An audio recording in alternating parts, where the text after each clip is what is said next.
Hai guys, kembali lagi dalam Rasa Flik. Hari ni kita orang nak share satu lagi resepi kegemaran Rama iaitu kari ayam.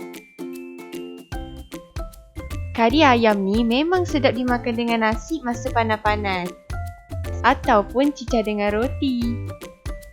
Tunggu apa lagi? Jomlah kita mula. Mula-mula korang panaskan minyak masak.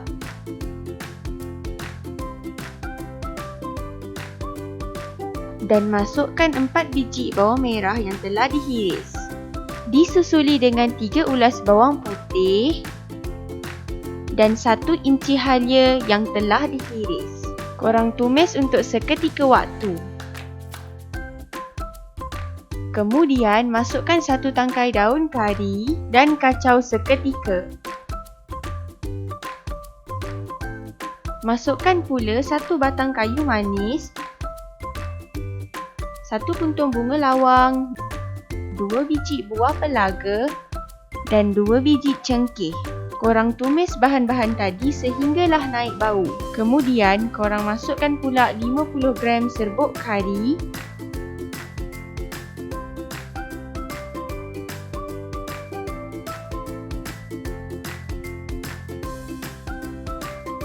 dan 1/2 cawan air untuk tumisan. Korang tumis kari korang sehinggalah pecah minyak. Kalau korang pakai serbuk kari biasa, korang bolehlah tambahkan serbuk cili sebelum memasukkan air. Kalau korang nak rasa kari yang pekat, korang boleh tambahkan lagi serbuk kari. Lepas tu, korang masukkan 1/2 ekor ayam yang telah dipotong. Korang gaul sampailah ayam dengan kari korang tu sebati. Ayam tu korang masak sekilas je tau. Sebab nanti kita masak lagi lepas letak santan dengan kentang. Takut terlebih empuk lah pula nanti. Lepas tu, masukkan pula 3 cawan santan ke dalam campuran tadi.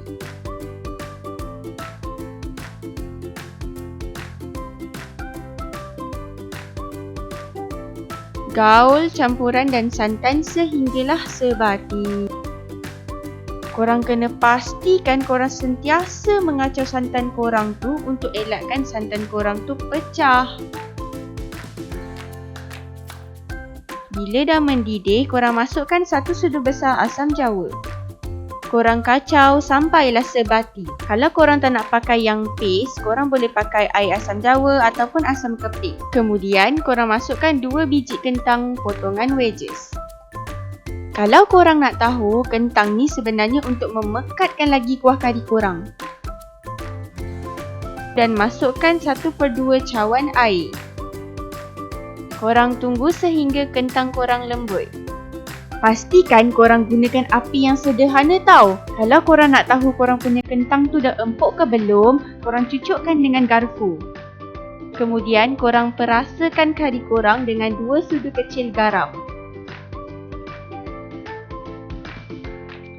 Korang teruskan mengacau sampailah hidangan tu sebati.